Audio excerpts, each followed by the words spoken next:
राधे राधे राधे राधे फिर से कहना पड़ेगा क्या? राधे राधे। प्यारे भगवत प्रेमी सज्जनों, प्रकृति परमात्मा और मायापति की माया आपको बहुत सी परीक्षाएं देती हैं और उस परीक्षा में जब आप उत्तीर्ण होते हैं तब उनकी कृपा दृष्टि से आपको कथा का सुअवसर मिलता है।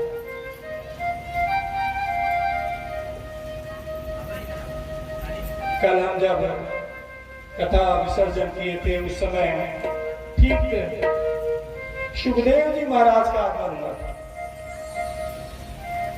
सुखदेव जी महाराज जैसे ही पहुंचे, राजा परीक्षित अपने हाथ जोड़कर बोले, मैं बहुत सौभाग्यशाली हूँ, इसलिए क्योंकि गृहस्थों के घर गोवर्धन के समय तक रुकने वाले परमहंस सुखदेव जी महाराज जो है मेरे संताप को, मेरे पीड़ा को दूर करने के लिए स्वतः स्वयं पधारे।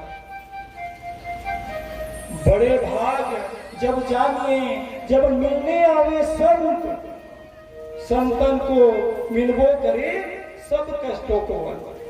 हमारे यहाँ भी संत महात्मा पहुंचे हैं, आचार्य महोदय पहुंचे हैं, तो ये भाग्य का विषय है जब संत महात्मा आचार्य स्वतः चलकर आपके कथा पंडाल में, तो अपने भाग्य को बारंबार सराहना करते हुए और विचार किए कि जब तुम संत के पास जाते हो, जब तुम संत के पास जाते हो तो इसका मतलब होता है कि तुम्हारे पुण्य का उदय हुआ है, और स्वतः संत तुम्हारे पास चल के आ जाए तो उस ईश्वर की विशेष कृपा है।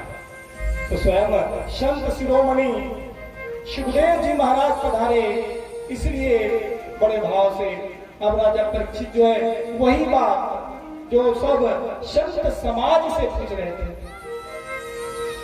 कि जो सर्वथा मरणासन में है, मृत्यु का समय तय हो चुका है, और उस मरणासन व्यक्ति के लिए कल्याणकारी ऐसा कौन सा कार्य करें जिससे उसे मोक्ष मिले, सद्गति मिले।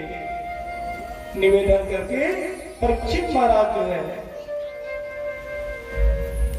सुखदेव जी परमहंस से पूछते हैं। अब सुखदेव जी कहते हैं, जन्म लाभ पर पुरुषान्मते नारायण स्मृति। अंत समय में उसे भगवान श्रीमन नारायण की स्मृति बनी रहे। आप जानते हैं ना, जीवन पर्यंत समय संसाधन भगवान में लगाने वाला व्यक्ति भी अंत तो गत्वा, अंत समय जाने का समय जब होता है तो विस्मृत हो जाता है। भगवान के नाम उसके मुख में आते नहीं, सिमरन नहीं आता। तो सार गर्भित संपूर्ण भगवत का सार, संपूर्ण सत्संग का सार एक शब्द में सुखदेव जी महाराज ने राजा परीक्षित को कहा कि आप अंत समय जब जाने का समय आता है तो श्रीमन नारायण की स्मृति आपके दिमाग में बन जाए, मनन चिंतन ध्यान सब जो है नारायणमय हो जाए तो आपकी सद्गति और मोक्ष तय है। साथ में आपने जितने भी भगवान की लीलाओं का चित्रण किया है, श्रवण किया है, उसे प्रत्येक क्षण प्रत्येक दैनिक कार्य को करते करते अगर आप दोहराते हैं तो निश्चित रूप से परमात्मा की कृपा दृष्टि से आपका संपूर्ण कार्य निर्वाहित होता है। लेकिन बड़ी विडंबना है, आहार निद्रा भय मैथुनम च सामान्य वेतद पशुभर्यना। आज वर्तमान समय में मनुष्य पशु तुल्य आचरण कर रहा है। सब आहार खाने के बारे में, निद्रा सोना है, और जहां से उसके कार्य सिद्ध नहीं होते वहां भय का वातावरण, और साथ में सहवास। ये चार कार्य जो पशु तुल्य है, इतने चारों कार्य पशु भी करते हैं। पशु तक को भोजन पाते, वो सूझ थे। हम तो किस तरह की योजना बनाते तो जेने नहीं पाते, तेने में ढलन थे, और वो डर भय सताता। और साथ में वो संतानोत्पत्ति करते। तो ये चारों कार्य तो पशु भी करते, आप भी करते, तो दोनों में अंतर का आपको विशेष रूप से परमात्मा बुद्धि दी है। आपको परमात्मा ने विशेष रूप से मनन चिंतन की शक्ति दी हुई है। तो इस मानव जीवन को सार्थक कार्य,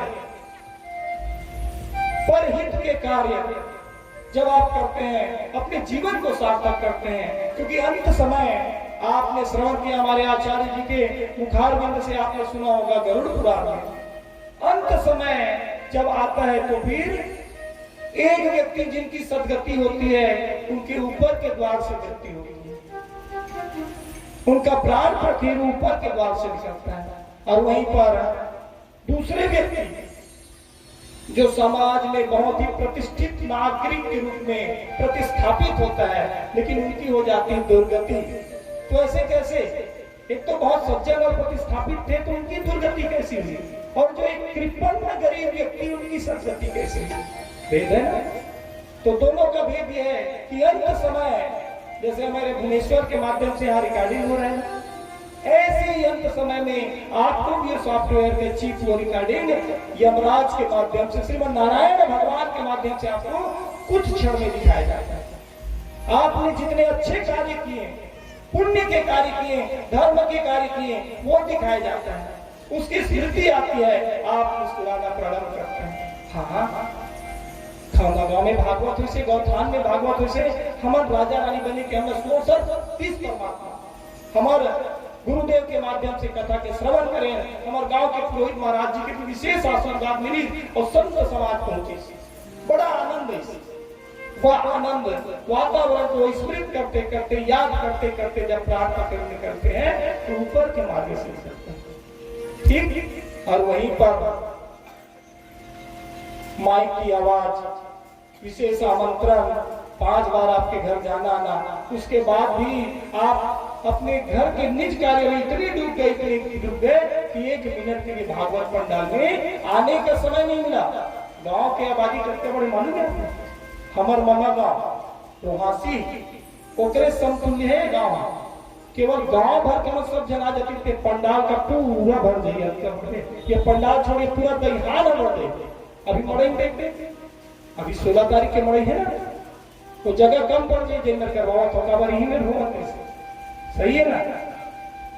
तो लोक रंजन, विषय भोग, आनंद जब उसमें आता है, जब मजा के विषय, वैसे रात्रि में कार्यक्रम है, उस कार्यक्रम में देखना इतने व्यक्ति, इतने आदमी जो दिन रात डूब जाएंगे, उसमें तो सब जाते हैं मोक्ष सदगति के लिए। यहाँ पर आपका भागवत भगवान जो निरंतर 4थे नंबर का है यहाँ का कार्यक्रम, परमात्मा ने बारंबार अवसर दिया।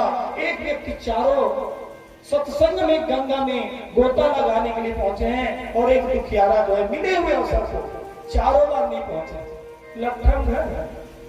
लट्ठा में घर 4 बार अवसर मिले, एक बार भी नहीं पहुंचे।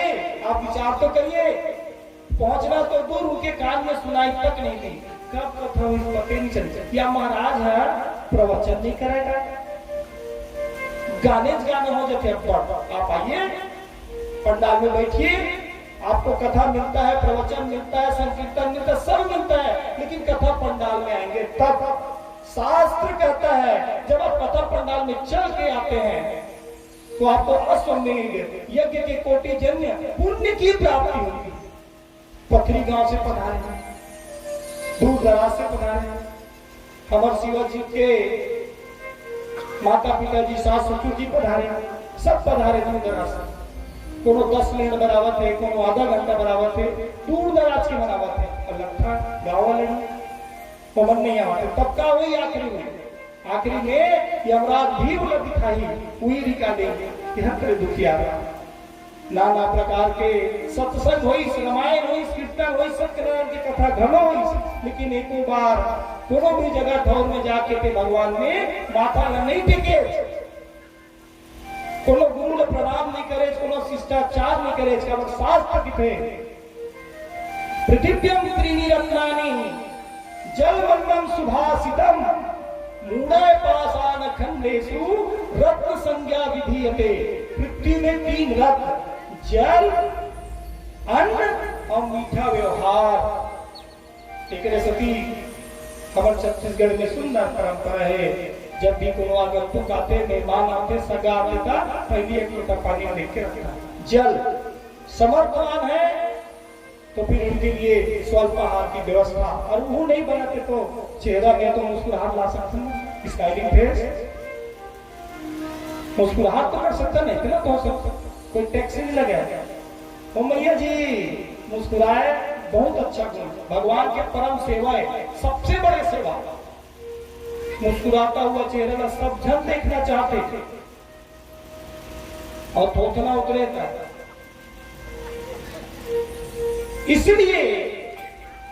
इसलिए आप विचार करें, ईश्वर ने, परमात्मा ने आपको जो अवसर प्रदान किया है, प्रत्येक क्षण उसका जो है अपने भाग्य को सराहे। कथम सुनता ना, जब हमारे जीवन में विपरीत परिस्थिति निर्मित हो जाती, जब समझ नहीं आता क्या करें, सब काम आपका उल्टा पुल्टा हो जाता है, सब काम में बिगड़ जाता है। ससुर दमान के कारावास हो गए, माँ बेटी भूख मरत। कथा में श्रवण करते हैं, लेकिन ईश्वर क्या है, परमात्मा क्या है, आपको अवसर प्रदान करते हैं। फलाना घर सत्यनारायण कथा होते जाकर कथा सुन ले, महाराज जी जिन्हें आते कल प्रसाद की घर तक लेते, और यहाँ भी आप कथा का श्रवण करने आते हैं, अपने परिवार के प्रतिनिधि बन के आते हैं। यहाँ का प्रसादी आप तो पाइए पाइए और अपने परिवार के लिए ले जाइए। महाराज जी रोज बोल रहे हैं, आयोजक परिवार के द्वारा आपको प्रसादी भी दिया जा रहा है, और यहाँ कथा भी श्रवण किए, प्रसादी के टाइम में मुझे कहीं जाना है, चलती है तो आपको दोस्त तो लगेगा ना, ठीक है, उनसे दोष कम है, लेकिन दोस्त तो दोष है। और कल की कथा में आपने श्रवण किया कि आपका शुभाशुभ कर्म, आपके अच्छे और बुरे कर्म आपके साथ जाते हैं, संग्रह जाना है। यहाँ की धन संपदा वैभव यहाँ छूट जाएगा, और जो साथ जाएगा ये सत्संग की महिमा। ये जो सत्संग में जो आपने अर्जन किया है, पावन पुण्य के कार्य किए हैं, अपने धन को धर्मार्थ कार्य में लगाए हैं, वो जाएगा आपके साथ। शिव जी महाराज जो है कहते हैं कि एक पावन प्रसंग है, क्योंकि शास्त्र कहता है जाति पाति पूछे नहीं कोई, हरि को भजे सो हरि का होई। जाति पाति से कोई दूर दूर तक नाता नहीं है। जात के महाराज कुल में है, जात के ब्राह्मण, कुल से ब्राह्मण, उच्च कोटि के ब्राह्मण, लेकिन कार्य निकृष्ट है। प्रत्येक क्षण मदिरापान, मांस भक्षण, चंचल प्रवृत्ति, जैसे कि धुंधकारी। आज हमारा समाज पथभ्रष्ट काबर है। ब्राह्मण देवता मन बड़े भाव से दिखे कि जाति के ब्राह्मण नो और कबो लेते टीका लगाया है, धोती बंगाली पहने हैं। अच्छा तो ब्राह्मण तो तोर माथा की टीका लगा दो, कौन हमारा करे, लगा टीका, तो माथा में टीका लगा दे और सुंदर ब्राह्मण के अनुकूल आचरण न करबे तो बराबर सम्मान ला पाबे, और नहीं लगा है इसका। कहीं न कहीं आप जो शास्त्र के विपरीत, हाँ अगर हम पूजा के अतिरिक्त और भी कोई प्रोफेशन के कार्य करता है, भरण पोषण परिवार के निमित्त, तो हमें कोई दोष नहीं, लेकिन केवल ब्राह्मण के कार्य करता और कुछ नहीं करता तो लगाया नहीं। साथ में आचरण सबसे महत्वपूर्ण है। आप अगर आचरण सीधा तो निश्चित रूप से परमात्मा की कृपा बनते। मैत्रेय मुनि जहाँ प्रकांड ब्राह्मण और दासी पुत्र विदुर दोनों के मुलाकात होते, मिलन होते, कपड़े भाव से एक दूसरे पर सराहते, दोनों हृदयंगम होते, गला मिलते, एक दूसरे के भाग्य सराहते कि आप बड़े भाग्यशाली है। काबर की हस्तिनापुर जब आते तो वहां 56 मोगला परमात्मा त्याग के विदुर के घर जाता, भाव से जाते, भावग्राही जनार्दन। और अंत समय जब भगवान के जाय संग थे तब वो विदुर ले आता, उद्धव लगे कि विदुर ने संदेश दे देवे कि विदुर है मैत्री मुनि से जाके मिलते, तो मैत्री मुनि से मुलाकात करते। तो एक भागवत यहाँ भी प्रारंभ होते, मैत्री मुनि जिन्हें कथा सोपान के ज्ञान दे भैया और विदुर पर जिज्ञासा रखते हैं। एक कथा सोपान यहाँ भी प्रारंभ होते। ये कथा सोपान में विदुर जी जिन्हें विदुर जी ने सुंदर मैत्री मुनि बताते कि दीदी कश्यप जी के ऋषि कश्यप जी के 13 पत्नी जेमा के बड़े रानी के नाम दीदी। संयोग देखो 12 रानी और प्रत्येक रानी के संतान, लेकिन दीदी नहीं संतान और निसंतानता के सती अपन पति का बारंबार निवेदन करते कि मूला जिन्हें संतान के सुख चाहिए। कश्यप जी कहते हैं देवी अभी संध्याकालीन समय है, भगवान के गण के आने का समय है। पावन समय बोलते ना, दिया बत्ती का समय, गोधूली का समय, संध्या का समय, पावन समय, निषिद्ध समय है। इस समय को पूजा अर्चना में रम कर करे, तत्पश्चात तुम्हारे मनोभाव को पूर्ण करना। लेकिन काम और दीति के उद्दंड आत्मता के सती जिन्हें वही अपन पति से जबरदस्ती निवेदन करते। क्रोध में आके कश्यप जी कहते हैं कि तुमने जो दुष्कर्म किया है, अभी जो निंदित कार्य किया उसकी परिणति आएगी कि तुम्हारे 2 संतान होंगे, जुड़वा संतान होंगे, लेकिन दुष्ट होंगे। इतना सुनना था कि दीति जो है चरण में गिर जाता है, निवेदन करते हैं स्वामी मुझे कुपुत्र नहीं चाहिए, दुष्ट संतान नहीं चाहिए। कहते हैं अब जो तुमने कर्म किया है, इसलिए पुण्य तिथि, पुण्य नक्षत्र, पुण्य वातावरण, मुहूर्त, देश काल, परिस्थिति क्यों बनाया गया है? इसलिए बनाया गया। तो कहते हैं जो तुमने कर्म किया है उसकी परिणति तो भोगनी। बारंबार निवेदन करने पर कहते हैं ठीक है। ऋषि महात्मा दयालु होते कहते हैं कि ठीक है, तुम्हारा जो भी पुत्र होगा उनकी सदगति श्रीमन नारायण के हाथ से होगी। अभी बिना सुनते ही कहते हैं मेरे पुत्र बहुत भाग्यशाली। क्यों? क्योंकि अभी आपने कथा प्रसंग में सुना राजा परीक्षित को सुखदेव जी महाराज ने कहा कि अंत समय में श्रीमन नारायण की स्मृति जिन्हें हो जाए उनका जीवन सफल, और स्वयं श्रीमन नारायण सम्मुख आएंगे, भगवान साक्षात्कार दर्शन देंगे, मोक्ष प्रदान करेंगे, सद्गति प्रदान करेंगे। इसलिए मेरे पुत्र जो है भाग्यशाली, बड़े प्रसन्न होंगे। पूर्व काल का प्रसंग, शरद कुमार बंधु। देखिए जब किसी का जन्म होता है प्रारब्ध के अनुसार और बहुत से निज कृत्य एक साथ एकत्रित होता है तब उनका जन्म होता है। तो एक बार एक प्रसंग आता है, शरद कुमार बंधु वैकुंठ में भगवान मिलन के लिए पधार रहे हैं। अपने माता पिता आराध्य से मिलने के लिए कोई अलग से नियत समय की आवश्यकता नहीं। और वहीं पर भगवान के द्वार पर जय और विजय, ये दोनों जो है भगवान के आज्ञा अनुसार उनकी सेवा बजा रहे हैं, बाहर में है। ऐसे तो भगवान के घर में किसी महात्मा संत के आने के लिए प्रत्येक क्षण दरवाजा खुला है। संयोग देखिए, यहाँ सनत कुमार बंधु जो है भगवान के घर में प्रविष्ट करना चाहते हैं और द्वारपाल जय विजय में रोकते हैं। कहते हैं हम अपने आराध्य अपने माता पिता से मिलन करने आए हैं और तुम क्यों रोक रहे हो? ऐसे तो सहज भाव से शरद कुमार बंधुओं को क्रोध नहीं आता, लेकिन ईश्वर की माया, लीलापति की माया देखिए, सहज भाव से उन्हें क्रोध आ जाता है, धक्का मुक्की होती है, क्रोध आ जाता है और क्रोध में कह देते हैं कि जाओ तुम राक्षस हो।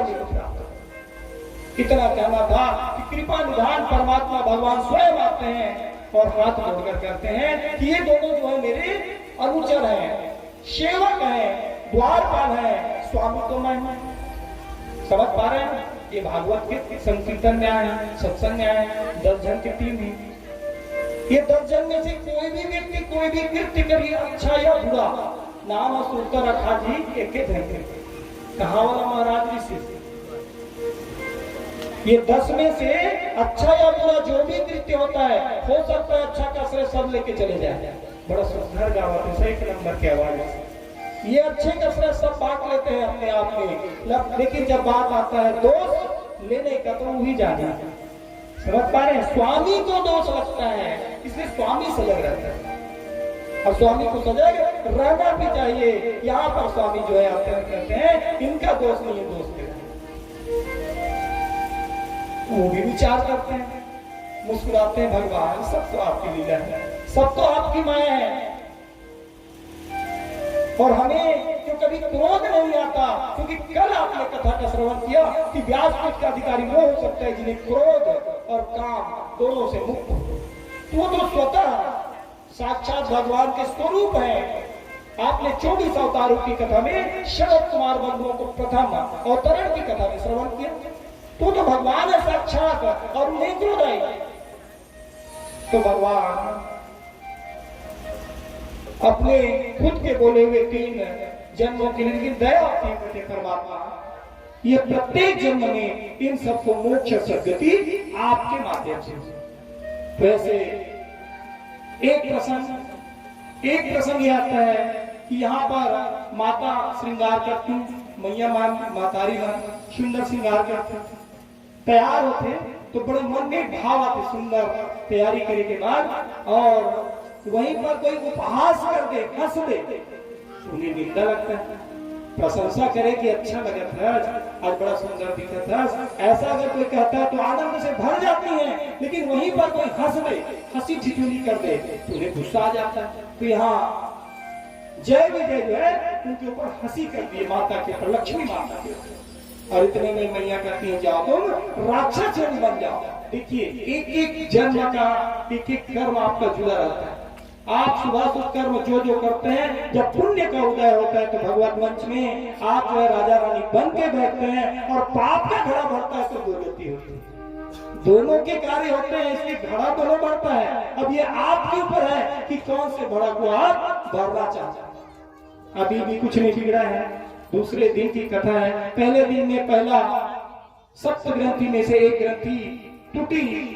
दूसरे दिन की कथा है, अभी भी कुछ नहीं बिगड़ा है। आप दूसरे दिन की कथा के सोपान में आए और निश्चित रूप से अगर अपने जीवन को सफल पाए। इस कथा सोपान में सुंदर ऋषि महात्मा साधक कर्दम ऋषि तपस्या, और उस तपस्या कर्दम मतलब जिसने अपनी इंद्रियों का दमन कर लिया है, जितेंद्रिय, जिसने इंद्रियों को जीत लिया है। पैर सबका दर्द देता है, काम सबको रहता है, लेकिन जिसने अपनी इंद्रियों को दमन कर लिया है कि कुछ भी हो जाए, अब 9 दिन तक मुझे प्रत्येक कार्य को एक तरफ रख के यहाँ भगवत पंडाल में ईश्वर की कृपा से जो अवसर मिला है उसके लिए सेवा करना है। राजा रानी तो है, उसके साथ साथ इसी ग्राम से कुछ माताएं बहनें संत जन रहे समय निकाल के प्रत्येक दिन आते हैं, प्रत्येक दिन आ रहे हैं। और वहीं पर दूसरा, जिनने अपनी इंद्रियों का दमन नहीं किया है, जिनके अंदर में चंचलता का मानसिकता बना है, उनकी प्राथमिकताएं बदल जाती है। अभी यमराज यही का तो ये काम बाचे तो काम लखवान का तब ले यमराज के ही कहा कि तो फलाना काम बाचे है, बोला निपटा लगे करवा ले। तब प्रारब्ध तो पहले रचा, बाद में रचा शरीर। नीति ने सॉफ्टवेयर में प्रारब्ध ने तय कर दिया है, इतने तारीख को इतने समय इस स्थान में आपका इस धराधाम को छोड़ के जाना है, ये तय है। एक क्षण का ठिकाना नहीं। आज हम बैठे हैं, संध्याकालीन समय तक हम यहाँ रहेंगे भी कि नहीं, उसका भी कोई बोलिए भी नहीं है ठिकाना। इसलिए हमें क्या करना है, अपने इंद्रियों को दमन करके उस परमात्मा की भक्ति में लगाना है। तो ऐसे ही कर्दम ऋषि तपस्यारत है। ऋषि महात्मा साधक तपस्या किस कार्य के लिए करते हैं? परमात्मा मिलन के, ईश्वर मिलन के, भगवान के मिलन के। लेकिन बड़ी विडंबना है, यहाँ कर्दम ऋषि तपस्या तो किए, लेकिन तपस्या किस 1000 वर्ष तक तपस्या किए, किस कार्य के लिए? पत्नी प्राप्ति के लिए, जो सहज भाव से प्रारब्धवश सहज रूप से पत्नी मिलती है। जिन जन्म लेते वो करे युवावस्था थे, भगवान का जोड़ी ला तय कर रहे तो कहीं ना कहीं से परमात्मा की कृपा दृष्टि से संयोग बनते, संयोग बनता है और उनके साथ उनका विवाह होता है। लेकिन आप 1000 वर्ष तक तपस्या करते हैं पत्नी प्राप्ति के भाव से, भगवान का साक्षात्कार होता है, भगवान का दर्शन होता है। श्रीमनारायण आते हैं और श्रीमनारायण जो है सर्वज्ञ हैं, सर्वव्यापी हैं, सब जानने वाले हैं।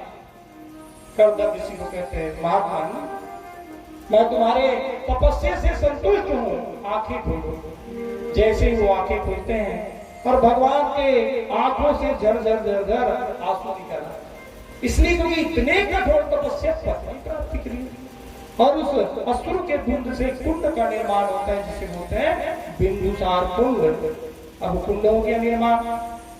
भगवान कहते हैं महात्मा मैं सहज भाव से वैकुंठ से आ रहा था, रास्ते में मुझे मनु सम्राट मनु मिले और उनकी पुत्री जो है तुम्हारे योग्य लगी, इसलिए मैंने देवकी का विवाह जो है तुम्हारे निमित्त तय कर दिया है। आप देखते हैं संस्कारिक व्यवहारिक पुत्र पुत्रियां जो है सहज भाव से स्वीकार नहीं करते, वो चाहते हैं मन में फिर भी कहते हैं अभी तो मुझे पूजा अर्चना करना है। तो यहाँ क्या कर रहे हैं? आज भी आपके घर में पूछते तो मोर पढ़ाई अभी कंप्लीट होने में अपन पैर में खड़ा हुआ हम देते कर बात सोचूं नहीं करो मैं विवाह, ऐसी बोलते हैं। सबका उत्तर यही है, सबका जीवन काल में जब युवावस्थाएं होगा, जब भी माता पिता ने पूछा होगा, प्रत्येक परिस्थिति में संतानों का यही उत्तर। और वहीं पर आपके मनपसंद वर की बात हो रही है, ठीक है भाई, आप जब ऐसा कह रहे हो, तुम जब ऐसा कह ही रहे हो तो मैं जो है मना कर देता हूँ। तो आप क्यों से पहले से वर्ण करते हैं? मन में आपकी इच्छा है तो आप सहज भाव से कैसे भगवान, आप जब कह रहे हैं तो आपको कैसे निरुत्तर कर सकता हूँ? आपकी जवाब आपने दिया है तो आपकी वाणी मिथ्या ना हो, इसलिए ठीक है। ऐसे बच्चे भी कहते हैं ना, ठीक है बाबूजी अपने तय कर देता तो खुशी के खातिर। आप पहले से जानते हैं आपकी इच्छा भी है, लेकिन माता पिता को कहते हैं आपकी खुशी के निमित्त मैं जो है इस कार्य को करने के लिए तैयार हूं।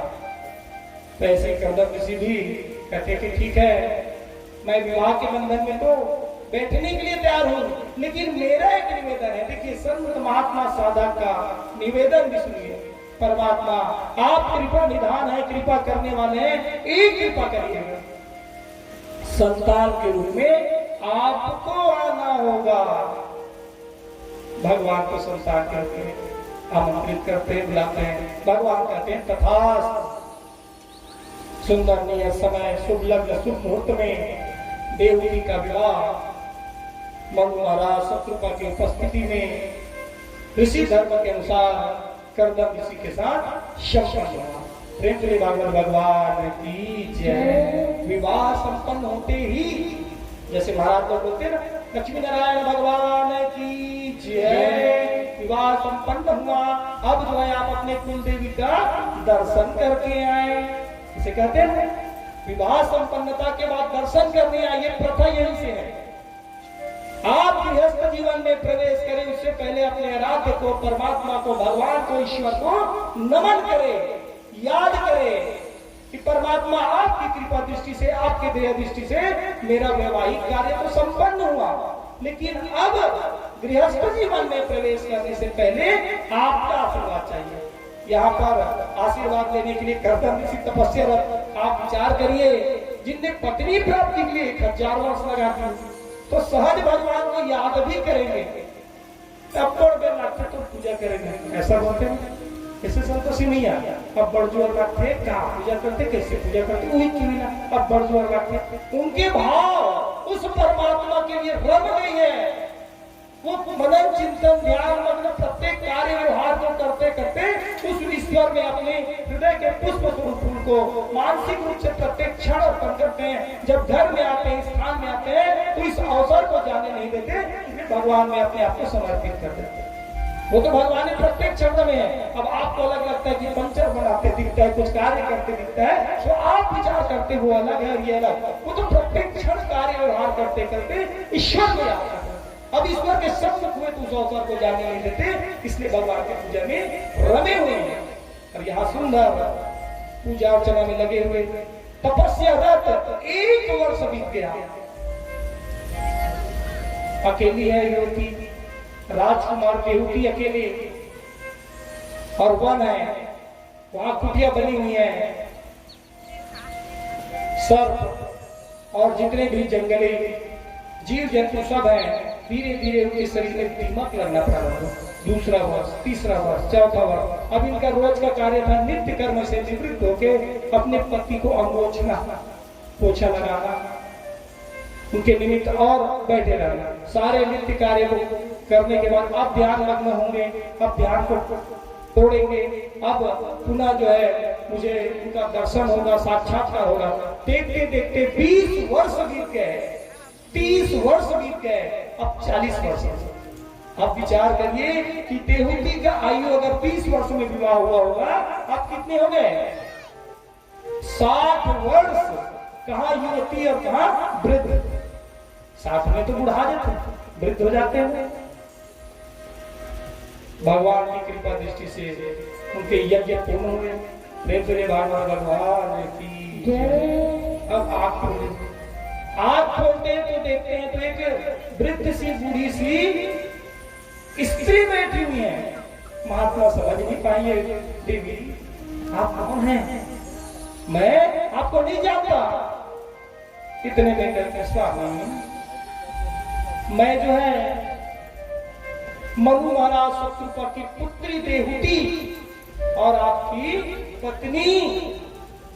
कितना सुनते हैं, बड़ा दुख हो जाता है महात्मा को कि हे भगवान, कहा ये राजकुमारी और कितने समय तक मैंने तपस्या रत समय निकाला कि ये वृद्ध हो गई।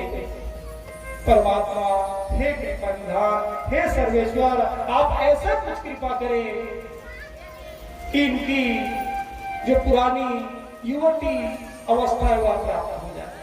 भगवान उन्हें साक्षात्कार देते हुए कहते हैं कि महात्मा ऋषि, आप जिस समय यह वर मांगे थे उसी समय मेरे अश्रुपात से कुंड का निर्माण हुआ था। उस कुंड में तुम दोनों जो है स्नान करो। और कुंड में जैसे ही स्नान करते हैं दोनों के दोनों सुंदर युवक और युवती बन जाते हैं। और युवक युवती बनने के बाद एक दिव्य विमान आता है, सेवक सेविकाएं आती हैं और सुंदर रमन रत हो जाते हैं। एक एक करके 9 कन्या, 9 भक्ति की बाकी 9 कन्याओं का आगमन होता है। अब 10वें रत्न के रूप में भगवान के प्रादुर्भाव का समय, प्रकृति अनुकूल परिस्थिति निर्मित करती है और वहां परमात्मा का आगमन होता है। प्रेम जोड़ी कपिल नारायण भगवान की जय। और देवता जो है फूलों की वर्षा करते हैं। आपके खोना गांव में भी भगवान कपिल नारायण भगवान का आगमन हुआ है। बड़े भाव से आप ही फूलों की वर्षा करें।